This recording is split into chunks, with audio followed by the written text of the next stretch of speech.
Hello and welcome to Smaulgld. In case you missed the top gold, silver, and crypto stories for the week ended August 26, 2018. From Russia to the National Enquirer, Trump faces new scrutiny. Former campaign manager for the Trump 2016 presidential campaign, Paul Manafort, was found guilty during the week on tax charges. And former personal attorney for Donald Trump, Michael Cohen, pled guilty to a series of charges. And David Pecker, CEO of the company that owns the National Enquirer, and Alan Weissenberg of the Trump Corporation, have been granted immunity in connection with Michael Cohen's guilty pleas. Also, a series of Bitcoin ETFs are rejected by the SEC. Let's take a look at our top stories.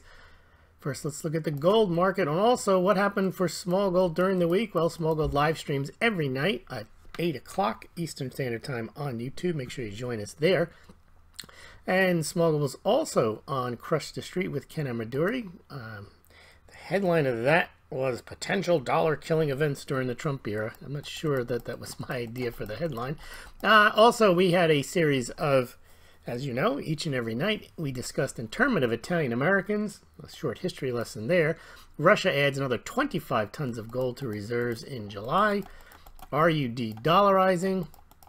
We analyzed in pretty much a lot of detail. Manafort and Cohen were found guilty.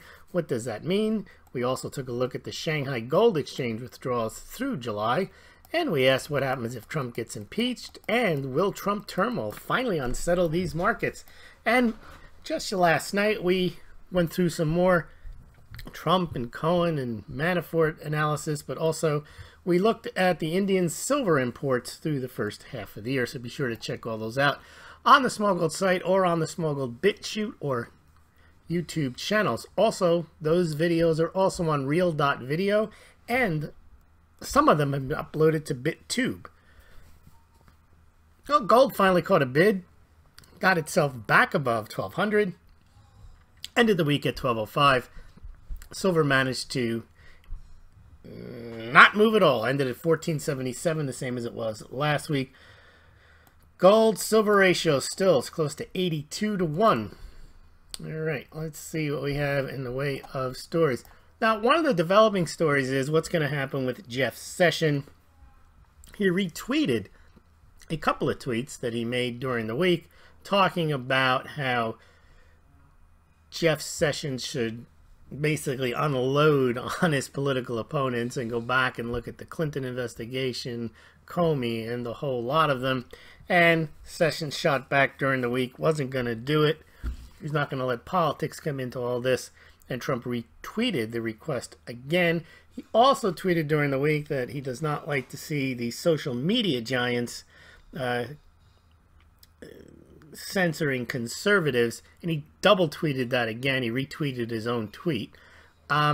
And my idea on that possibly is he's retweeting his own tweets, raise Sessions in action and social media silencing. He may be preparing for executive orders on these topics, maybe declassifying documents, or even firing of Sessions if he does not take action. All right. So Trump had a rally the day that I think Michael Cohen and Manafort had their guilty pleas accepted and or were found guilty. And he went to West Virginia and he had a rally. He didn't say much at all. He didn't say anything about that. He talked about clean coal. People mocked him, but clean coal is something that everyone talks about, from Obama to Biden. It's not a myth, but they make a bit much out of it. They try to make it sound like it's really not damaging to the environment. I don't know much about it. I don't claim to be a climate change expert. I don't claim to be a coal expert, but politicians always claim they know what they're doing, and they seem to understand this stuff. And when they go to places like West Virginia, they're for clean coal, and when they're outside of West Virginia, they're for green energy. But then when they go to West Virginia, it's got to be clean coal. Now, we have seen this, I've just been noticing on Twitter, not only there's shadow bans, but what I've noticed over the last year, there's no such thing as an organic trending anymore. If you look at your Twitter feed every day, when you look, it's generally whatever the New York Times editorial is, they just slap that right there on the left, and everything else is just hand-selected stories. There can be no organic story that catches fire anymore. And I know that some congressman or senator even mentioned that to Jack Dorsey. He says, why is this, I think it was a Paul Joseph Watson tweet trending. Now, there was a ruling. It says here, judge rules Twitter can be sued for falsely advertising free speech. So that's going to be a big issue, whether they're publishers or whether they're platforms. And I think that's all going to come to a head probably before the election. I think a lot of things are going to come to a head in the next couple of weeks because I think they want to have the decks cleared for what they would say would be an election that is not being interfered with politics from the Mueller probe or politics from Facebook, Twitter, and so on. But we'll see. Well, here, Facebook takes down all these pages coming from Russia and Iran. And now that Facebook and Google are working with China, I'm sure they're not going to be going after them. So that's going to be something to watch, is how the social media giants work with China for censoring and whether they use some of the same techniques, tactics, and algorithms here in the United States.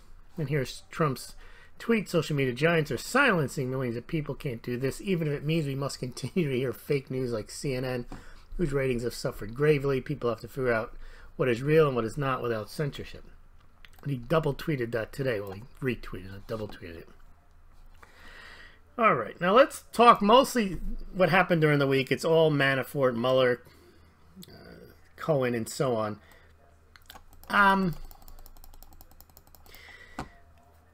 They're still looking into this, or the Congress is still trying to get documents relating to the Russian investigation, which they're not getting. And a lot of the press now has been superseded with these Cohen and Manafort pleas. But Trump is still banging the drum that they are on a witch hunt. And to a certain extent, they are now, because the idea that the whole focus seems to have shifted from Russian collusion to obstruction of justice, and now that Cohen and Manafort have already been given up, so to speak. Manafort gave up nothing. I mean, he got nailed for his own tax issues, his own loan issues, but nothing that had anything to do with Trump. Cohen, same thing. They nailed him on tax issues, they nailed him on loan issues, and then they made him plead guilty to violating some campaign finance law, which he claims he did at the direction of Donald Trump. So that's really now, that's outside of the Mueller investigation. That's now with the New York District Attorneys, and they're going to pursue that, and that's why they've given immunity to these other people. And the line of reasoning is that the payment of these porn stars and Playboy bunnies a few years back, remember, not when he was president, somehow constitutes a campaign in-kind contribution. Well, that's a fact pattern that you'd have to go through, and you'd have to decide whether it was, whether it wasn't. There's plenty of arguments you can make that it wasn't exclusively for the campaign.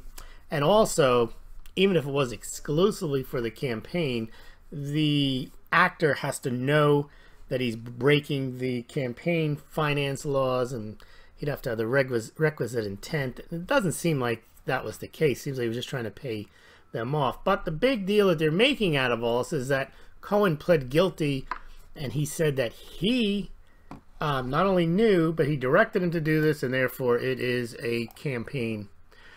He's violated the campaign finance laws.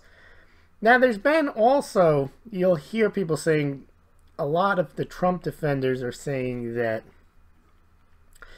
a crime wasn't committed and therefore Cohen couldn't plead guilty to the crime. That's not true. It's possible that there is a crime that if you don't report in-kind contributions, and that if somebody knew about a type of contribution that should have been reported, then there is a crime. What they're saying, I think, is on the facts, they can't prove the crime. But the real issue is not that Cohen pled guilty to a crime that doesn't exist. The issue is that Cohen pled guilty to a crime that he felt was in his best interest to plead guilty to. That doesn't mean anything for Donald Trump. That doesn't mean, oh, well, So let's say you rob a bank, and in order to get a lower sentence, they want to know who was in the getaway car, and you know the other person who was in the getaway car is in the mafia, and you don't want to give him up, so you give me up. And that doesn't make me guilty. That doesn't make me a co-conspirator. You just say, yeah, it was this other guy. So the point being is that whatever Cohen pled guilty to, that doesn't implicate the president, because the president has never had a chance to, and won't have a chance to, litigate this case. This case will not get litigated. Why? Cohen's pled guilty. End of story. What they're going to do is use that to say, and you see, Trump is guilty too, because Cohen, in fact, that's the argument that, unbelievable, this guy actually made. Some lawyer in the Wall Street Journal, he said he worked on the Nixon, I don't know what he was saying, but supposedly he was trotted out as a lawyer. Let me pull this up. It's quite interesting. I think there's, I'm sorry, the amount of lack of legal reasoning is astounding here. He says, is Trump going off about crooked Hillary? Here it is. Cohen's plea under oath establishes the president was a co-conspirator in campaign violations, says some guy, and he's touted as an expert. Cohen's guilty plea doesn't establish that Trump was a co-conspirator. It doesn't establish that Trump was guilty. It establishes that Cohen pled guilty to that particular charge. That's all it establishes. And because Trump, they're not going to drag Trump before court on this. What they're going to do is use this to say, they're going to use language like that in the impeachment document. Now, it's interesting. You have to step back and say, why are they so hell-bent on impeaching him? Especially for something like this. And this is a very clever way of getting him to say, well, this guy pled guilty to it. He's willing to say, you know, I was wrong. So now you got to say you were wrong. Now, Congress, how about it? You can't have a guy who knowingly broke the finance laws, as Cohen said that he did. And why else would Cohen plead guilty to this charge? Well, one can guess why he pled guilty to it, because they had him dead to rights on a bunch of other fraud charges and tax evasion charges. Apparently this guy was making millions of dollars with medallion cabs. He never even reported it, didn't pay his taxes on it, and then took out a loan and didn't disclose he had $14 million worth of debt. So it's very clever, but when you come right down to it, none of this is going to matter. It's only going to be a political football. The press is going to go excited, impeachment. Someone's already done a video showing they mentioned it like 200 times in a couple of hours on the major stations. And yeah, so if the Democrats take the Congress, they'll vote, and they only have to do 50%, and they'll get an impeachment.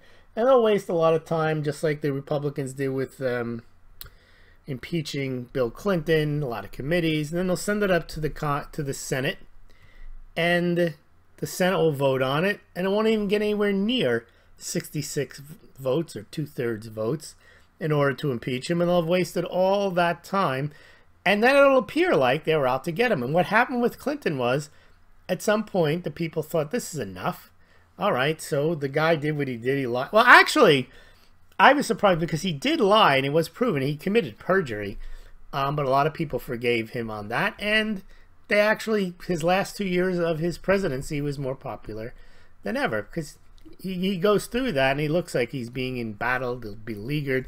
Now, I don't think Trump will get the same sympathy, because Clinton always had that, oh, shucks, I didn't mean it, and I'm really sorry, and I didn't have, you know, that kind of thing, whereas Trump is just going to be as belligerent as ever. However, since there's not going to be any trial, there's not going to be any, it's all going to be about politics. And Trump made the point in this interview, I have it right here, you can go watch it. He said, why would they impeach somebody who's doing a good job?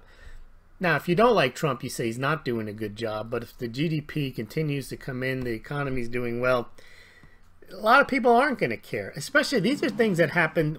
They're not misdeeds that he did while he was president. Now, let's say, now this would be something. Let's say he went to Russia, he met with Putin, kicked everyone out, and then it was found out that he basically sold the other half of the uranium that Hillary Clinton didn't sell to Russia, well, then you can impeach him. You say, well, he's committed a crime there.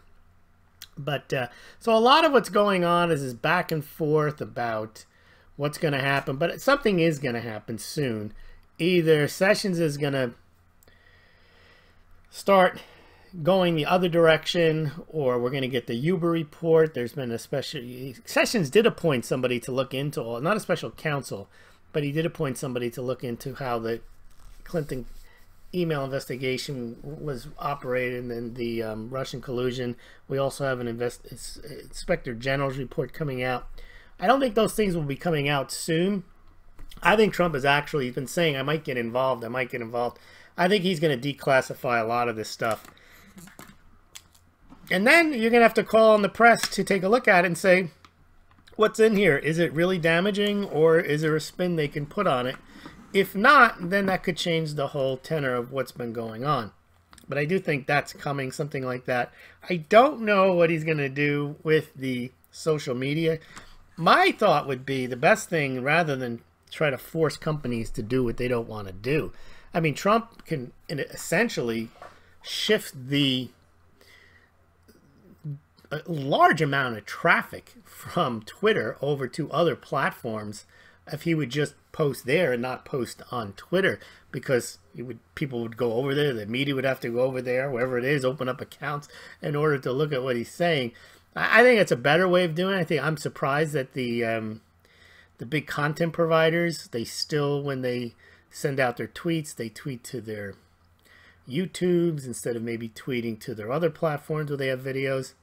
It's interesting, but I think that's eventually going to work its way out, but I think people want that to sort itself out before the election. So Trump is going on and on all week about where's the collusion, phony made-up crime. If you fight back or say anything bad about the rigged witch hunt, they scream up justice. He was talking about John Brennan, said he was going to sue about his security clearance. That doesn't make any sense. And we know he's not going to sue over that. And people made a big deal out of that. Very objectively, I don't know why anybody... I don't care whether he did it out of spite. I would say good for him, because Brennan is very nasty and very... I call Trump a traitor or treasonous. I don't think you'd want him to have a security clearance, because if he actually believes the president is treasonous, he's not working for the president, and therefore would have no need to have a security clearance. I would view him as a clear and present danger if he thought the job that the president was doing was treasonous. So I don't think he should take away. I don't think any of them should have their security clearance unless they're required to have it because the government wants them to have it. Maybe they work for a contractor and they need to stay abreast of certain things in order to do their job for the government contract, or they want the guy's expertise. But clearly, Trump's not going to be calling up Brennan and say, hey, I got this issue. Maybe you come around and we can throw around a few ideas and you let me know what you think. That's not going to happen. So there's no reason for him to have the clearance at all. And the fact that he wants it, it's like, well, then what do you want it for? If you're not going to monetize it, the only reason you'd want it would be to be some type of shadow government. And that's the last thing that you would think a president wants. So we had the plea deals with Cohen and Manafort all on the same day. I think that was the 21st, or what day was that during the week? That must have been, when was that? The 21st. That's 5 days ago. Wow, it's almost been a week now. Yeah, the 21st was Tuesday. And he said that he violated the campaign law at the direction of the candidate. Now, there's no way, and they've already said there's no tape, but there's no way that Donald Trump said, I would like to violate FEC provision X, and so I now instruct you to pay this amount of money, and I also instruct you to not report it on our FEC filings. That's ridiculous. If anything, he instructed him to make the payment. In and of itself, that doesn't constitute a violation. And that has to be proven that that is indeed a violation, not a violation, but it's a payment that needs to be reported, and that they decided to make the payment and not report it. There's been a lot of he said, she said on what he knew, when he knew it. Clearly, that's not going to ever be a case. And I don't think he's Trump is going to get impeached over arguing. If they're going to argue that Cohen said this and he pled guilty to this, if I was on the other side, I say, okay, so he pled guilty. I guess he's guilty. That doesn't make, they keep saying that it makes Trump a co-conspirator. If you just go back to my example, someone names you as the guy who drove the getaway car, and he pleads guilty to bank robbery, and he says you were the other guy. And you know the guy, but you weren't there, and the whole thing is ridiculous, I think. I really think that it's a bad strategy to take down the president. You're much better off electing Congress and not going for impeachment, but changing the legislation, blocking his nominees, whatever it is, but trying to take him out. It just sets a bad precedent because you're using the apparatus of government. Imagine every time Obama did something wrong, they were trying to impeach him. Okay, let's get rid of him because we don't like what he did. Let's look into his past. Now, people did look into his past, and they're more than welcome to have out his past. But then to use the FBI, the CIA, whatever they use, they say, okay, well, we have to have a special counsel now to look into the president's past. Someone made a great argument. I thought it was great. It was that, you know, the congressmen have all these sexual harassment funds. They get paid off all the time. I mean, did they report that as some type of campaign contribution? No, clearly there's other reasons. I mean, there's other reasons why they would make those payments.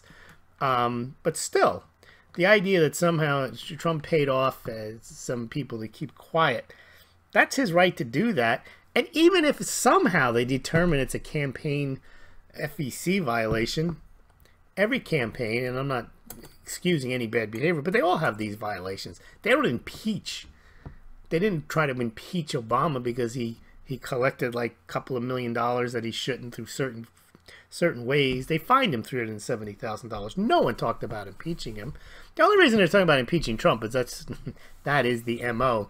They want to somehow find out they're going to get him. And then you have all these lawyers saying things like, oh, this Trump's in a lot of trouble here. And for what? There's not going to be a trial. They're not going to haul him before a court. That won't happen, if ever, until after he leaves office. I just think it's a sideshow. All right. Let's see what else happened. That's about it on all this. Yeah, now they're going after him on the Trump Foundation probe. See, this actually shows that if you get lawyers, and they should frighten anybody, they just decide they're out to get you. They're going to find a way to get you. Because you could have done this with the Clinton Foundation. You could have done anybody. You're going to examine their business records. And that's what they're looking to do. They're looking really to go after. And it's going to be a battle between what Mueller did, which was very smart. He realizes that his team has been decimated. And even the underpinnings for the Russian collusion and obstruction of justice are pretty much gone away. So he did a very clever thing. He handed that Cohen stuff off to the New York attorneys, and he did that by organizing a raid. And there's like, oh, look, I got all this evidence. I can't do anything with it, but here you go, New York, and now it's got a life of its own. Now they're talking to people at the National Enquirer, and they're talking to people in the Trump campaign, the Trump Foundation, and then the Trump Organization. And it's basically just a way to continue the process of going after Donald Trump. Yeah, you can read through these tweets here, but here's where Trump called the New York Times. They are crazy. They're like lunatics. But here, this is the interview in which he said, you know, why would you get rid of a guy who's doing a good job? That's in his mind. And then he said he'd give himself an A+. But his point is taken that I don't think you'd remove a president for paying off a woman. He didn't do it while he was president. He didn't pay it from the campaign funds. And if somehow it was something that they would judicially deem, not because Cohen says, yeah, that's what I did, and that was a violation, and he told me to do it. But if they were to actually deem it, that still wouldn't be an impeachable event. It'd have to be a high crime. The country is not damaged by the fact that he did that. Now, what is damaging is he looks like a sleazeball. There's no two ways about that. But then again, if we're talking about who's a sleazeball, you decimate the entire Capitol Hill and everyone, and half the people, 90% of the people that work there. So I'm not sure that that's going to be an impeachable event. I mean, they can bring an impeachable event, but one in which results in a conviction. So I don't think that's going to happen. Now, here's the tweet that he did twice. He retweeted, social media is totally discriminating against Republican conservative voices, speaking loudly and clearly for the Trump administration. We won't let that happen. I don't know what he means. He's not going to let it happen. What's he going to do? Executive order? Who knows? All right. And this is the guy, Alan Weisselberg. He's been granted immunity in the Michael Cohen investigation. So even the Michael Cohen, it's going to take a long time to get all this evidence out. And what they'll do is they'll get all this evidence out and they'll put it in. Mueller will do a report. These people do a report. And the whole idea will be to undermine Trump's popularity and then try to get impeachment on the fact that, look at this guy, he's a bad guy. His organization's shady. His lawyers are shady. His campaign manager is shady. But then also what came out is Comey's FBI read less than 1% of Weiner's laptop emails. And that's a big, I would think that's a bombshell, because remember, Comey came out a couple of weeks before the election. He said, oh, we're opening up the Hillary Clinton campaign, Hillary Clinton email investigation again, because we found these emails, which they had been sitting on for a month. And said, but, so we don't know what's going to happen. Then a week later, he said, we looked at everything, nothing to see here, nothing there at all. Now they find out they barely read any of them. And then also they found out during the week that they only read, as Trump said, crookeds. Called her crooked. Everyone knows who Crooked is now. He named her Crooked Hillary. Everyone knows that Hillary Clinton is called Crooked Hillary by Trump. And he said they only read a small number of 3,000 of Crooked's emails. So that's another thing, I guess, that Trump is still saying, look, you guys really had the kid gloves when you look at anything related to Clinton. And here you are raiding my attorney's office and nailing me to the wall on everything to the point of impeachment. Whereas Hillary was running for president and they weren't even really examining what she was doing. They had written the exoneration of her before, months before. They hadn't even interviewed any of the key witnesses. They gave immunity to people that were friendly to her. Very, very strange. Yeah, FBI read only 3,000 of 700,000 Clinton emails contradicting Comey's sworn testimony. And supposedly those 3,000 were selected by none other than Peter Strzok. Here it is. Here he calls her Crooked Hillary emails. But in this one, he said the FBI looked at less than 1% of Crooked's emails. So he's one named her Crooked. Very interesting. All right, I think that's enough on this mess going on. Now, briefly, in economics, the dollar collapse crowd. Look, the ruble's getting trashed, even though they added 25 tons of gold to reserves. It's just highlighting that you can never have enough gold to defend your currency. When everybody says gold back yuan, ruble back, they don't have enough gold. Even Russia's got 2,000 tons of gold. 2,000 tons of gold is worth $75, $80 billion. It's not enough. It's not enough, not at the current prices. And so their currency is getting hammered. And this nonsense about end of the petrodollar. Texas exports more gold than it imports for the first time ever. The United States is becoming a major oil exporter. It is already the largest oil producer in the world and might even be, by the end of 2019, the largest oil exporter. So if you need an underpinning to the petrodollar, because countries need dollars to buy oil, well, they need dollars to buy oil from the U.S. and they still need them to buy oil from Saudi Arabia. This was nuts. Our country was built on tariffs, says Donald J. Trump. I don't know what he's talking about. Country wasn't built on tariffs, and now tariffs are leading us to great new trade deals. Doesn't make any sense. Well, China, let's see what's going on with China. Game changer. Satellite shows sprawling re-education camps for Chinese Muslims in Xinjiang region. Nice. Not nice. That's sarcasm.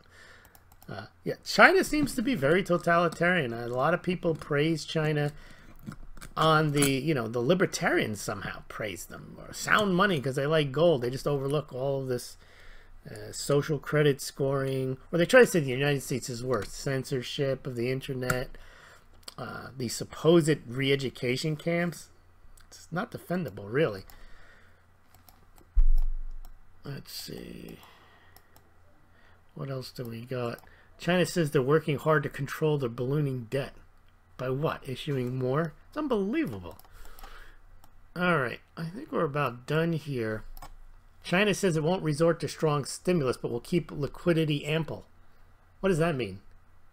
Adding liquidity is stimulus. Yeah, you could tell they're in a lot of trouble. Beijing to act against hidden local debt. What are they going to act against it? They're going to give more. Yeah, Trump's still bothering Turkey. So we have a lot of issues out there, and I think at some point this is either going to blow up spectacularly, or it's going to end in one side devastating the other, and then it's going to be calm again. But so cryptocurrencies, the big issue here is, well, here's Tulsi Gabbard disclosed she owns Litecoin. The senators and the congressmen now have to disclose their crypto holdings, just like any other holdings they have of assets of value. And we find that there are a few of these congressmen and senators who do indeed hold crypto, and this is one of them. She's a Hawaiian congresswoman, I believe. But the idea, the big idea that happened during the week, or the big concept, was that the SEC rejected more ETFs, and they probably won't approve an ETF for another 6 months to a year. It's mostly on the fact that the market's too small, and they don't have these surveillance sharing agreements, and I predict that once Coinbase and or Gemini become alternative markets registered, platforms registered by the SEC, they'll get that agreement, and then they'll approve the Bitcoin ETFs. There's another company, Backed, which is backed by Microsoft, Starbucks. That one goes live towards the end of the year. That one too will probably have an agreement with the SEC, and that's when they'll approve all this stuff. Here's Roger Ver. All right, not much else. You can scroll through and see some of the other stories during the week. And we're going to shut down now and get ready for tonight's live stream. Thank you very much.